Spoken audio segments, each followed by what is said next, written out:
Simons Award, named after the legendary Colonel Arthur Bull Simons, is presented annually by U.S. Special Operations Command as a Lifetime Achievement Award to those who embody the true spirit, values, and skills of the Special Operations Warrior.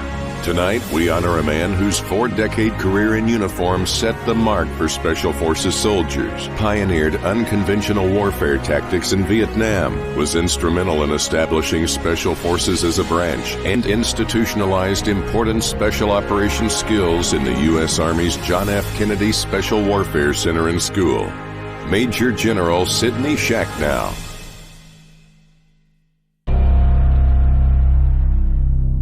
I was born in Kaunas, Lithuania, the Russian invasion. It was not as abrupt and as evident as the German invasion. When the Germans came, I was about 8, 9 years old. It was the first time that I found out what fear was all about. Orders came down that all Jews were to be moved to a ghetto that was fenced off, and we thought that we'd be safer, because ghettos in the past were just Jewish communities of people all living together, and that's fine. But after we were all locked in, they would make an announcement, turn in all the weapons, and it took on a new vocabulary with the camp, because it was redesignated as a concentration camp. There was no running water. I don't remember showering or washing up for 3 years. There was always discussion of escaping, and it always stopped short of, okay, I got on the other side of the wire, what now? After I came out of the Holocaust, our journey in the United States started.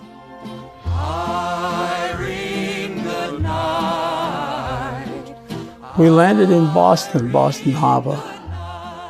It was a troop ship. A lot of people were very emotional to land in the United States. People were dropping down, kissing the ground. We got into my uncle's new car. That's my first time I ever rode in a car. And he drove us to the house. And then my uncle went up to this box with a little 13-inch screen and turned it on, and ladies and gentlemen, good evening. John Cameron's Swayze on the news came on. And I just found that mind-boggling. I said, what a country.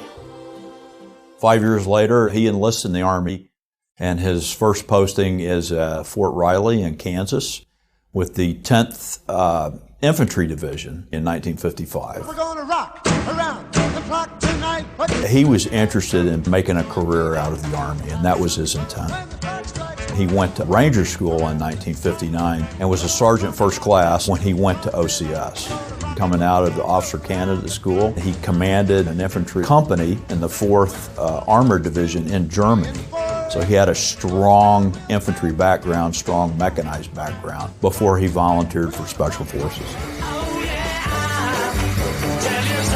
The 1960s is a period when Special Forces is expanding due to President Kennedy's interest and advocacy. So he begins his career by attending the Special Forces qualification course. He does well on the course, and he's assigned to 5th Special Forces Group at Fort Bragg. I was commissioned as 2nd Lieutenant Infantry in 1960. And one day, somebody said, there's a message here. It's a classified message. He's looking for some volunteers to volunteer for Special Forces with a follow-up assignment. I had 5 other officers in my company. None of us knew what the assignment was, so we all piled in a vehicle, went to the library, had to get the librarian to help us locate Vietnam.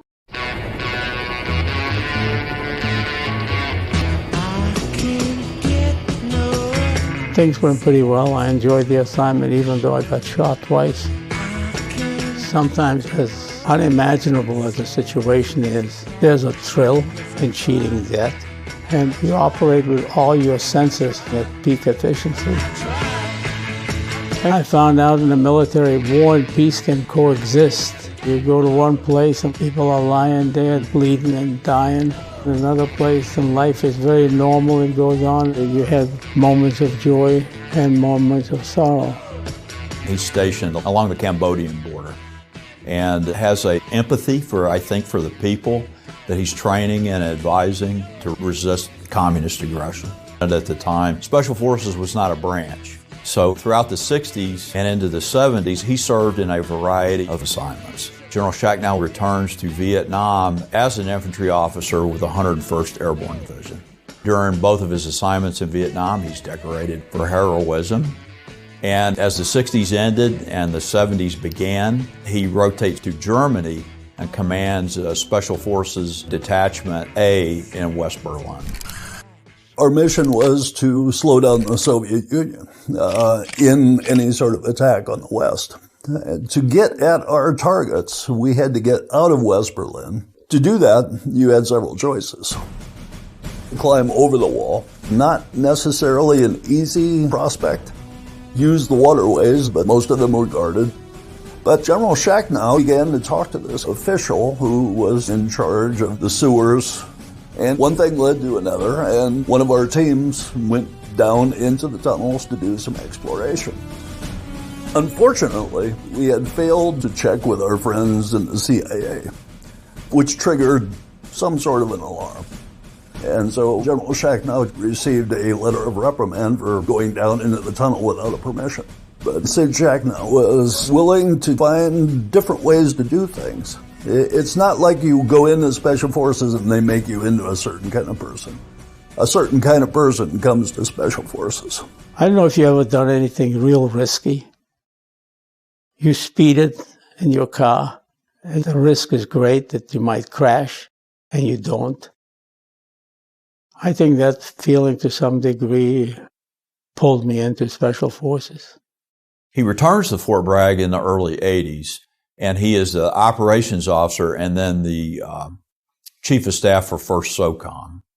1st SOCOM was really the predecessor for USASOC, the U.S. Army Special Operations Command. And it was an attempt to have an umbrella command at Bragg for Special Forces, PSYOPs, and civil affairs. 1987, due to work of folks like General Shachnow and others, Special Forces was established as a combat arms branch in the United States Army.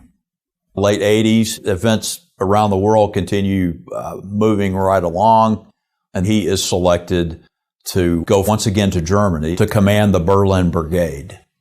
That was a critical assignment.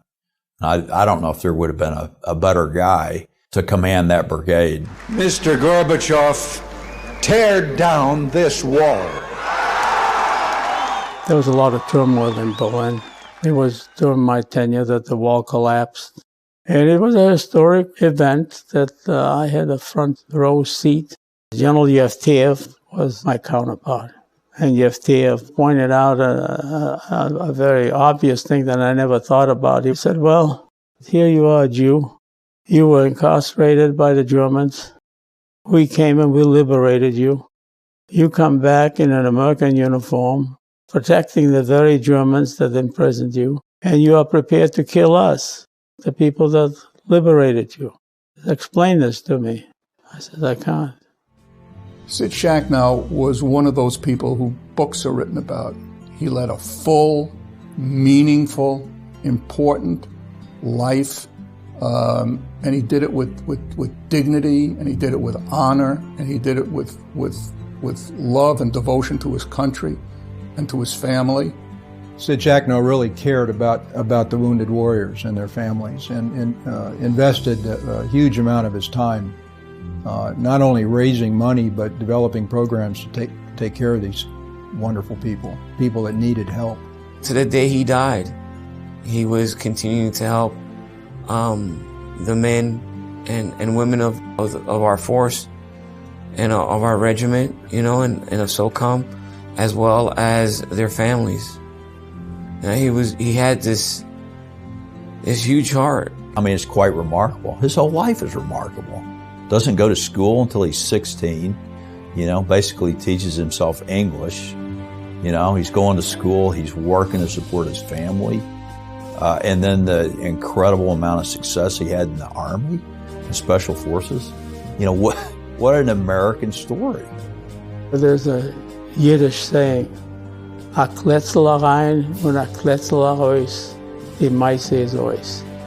A little block in, a little block out, and the story is finished.